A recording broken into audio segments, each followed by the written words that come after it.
మన మర్రి gold and diamonds లో no GST is back. కేవలం 1% to 11% వరకు మాత్రమే గల విఏ ఆపై నో జిఎస్టీ. ఈ ఆఫర్ జూన్ 6 నుండి 14 వరకు మాత్రమే. ప్రభుత్వ భూములను అన్యాక్రాంతం చేసిన 3 అధికారులపై సర్కార్ కొరడా ఝులిపించింది. డిప్యూటీ కలెక్టర్ గా విధులు నిర్వర్తిస్తున్న రాము నాయక్, సూపరింటెండెంట్ బోనా నాయక్లను సస్పెండ్ చేసింది. మరో సూపరింటెండెంట్ వివేకానంద్ ను 10 ఏళ్ల సర్వీసు ఉండగానే డిస్మిస్ చేసింది. ప్రభుత్వ భూముల జోలికొస్తే కఠిన చర్యలు తప్పవని రెవెన్యూ శాఖ మంత్రి పొంగులేటి శ్రీనివాసరెడ్డి హెచ్చరించారు. ప్రభుత్వ భూములను పరాధీనం చేస్తూ చేసిన సేల్ డీడ్లను రద్దు చేయాలంటూ స్టాంపులు, రిజిస్ట్రేషన్ల శాఖను మంత్రి ఆదేశించారు.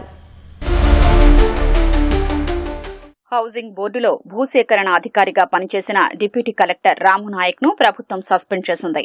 2013-2018 మధ్య ఆయన డిప్యుటేషన్పై పనిచేసిన కాలంలో భారీ భూ అక్రమాలు, ప్రభుత్వ భూముల అక్రమ రిజిస్ట్రేషన్లకు పాల్పడినట్లు ప్రాథమిక విచారణలో తేలడంతో ప్రభుత్వం ఈ చర్య తీసుకుంది.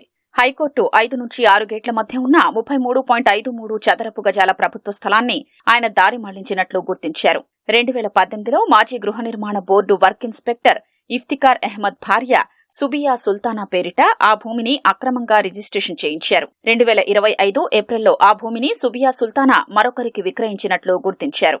హైదరాబాద్ క్యూర్ పరిధిలో ఇందిరమ్మ ఇళ్ల నిర్మాణాలకు ప్రభుత్వం స్థలాల గుర్తింపు ప్రక్రియ చేపట్టింది. ఈ క్రమంలో కొన్ని చోట్ల హౌసింగ్ బోర్డు భూములు అన్యాక్రాంతమైన విషయం వెలుగు చూసింది. వీటి వెనుక నాటి బీఎల్ఓ, నేటి డిప్యూటీ కలెక్టర్ రాము నాయక్ హస్తమున్నట్లు గుర్తించారు.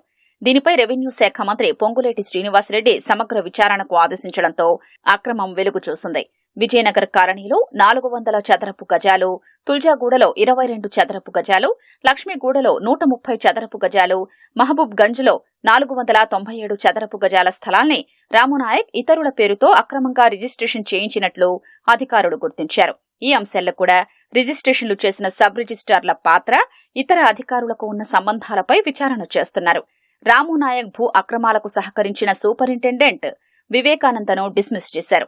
మరో సూపరింటెండెంట్ బోనా నాయక్ ను ప్రభుత్వం సస్పెండ్ చేసింది. బీఆర్ఎస్ హయాంలో ప్రభుత్వ భూములు భారీగా అన్యాక్రాంతమైనట్లు మంత్రి పొంగులేటి శ్రీనివాసరెడ్డి ఒక ప్రకటనలో పేర్కొన్నారు. ఈ మొత్తం వ్యవహారంపై సమగ్ర విచారణ నిర్వహిస్తున్నామని పేర్కొన్నారు. 2017 నుంచి రాము నాయక్ పై పలు కేసులు ఉన్నాయని, నాటి బీఆర్ఎస్ పాలకులు, అధికారులు స్పందించలేదని తెలిపారు. అన్ని ఆధారాల్ని నిర్ధారించిన తర్వాత శాశ్వతంగా ఉద్యోగం నుంచి తొలగిస్తామని ప్రకటించారు. ఈ కేసుల్లో నాటి సబ్ రిజిస్ట్రార్ల పాత్రపై కూడా విచారణ నిర్వహించాలని స్టాంపులు, రిజిస్ట్రేషన్ల శాఖ ఇన్స్పెక్టర్ జనరల్ ను ఆదేశించినట్లు తెలిపారు.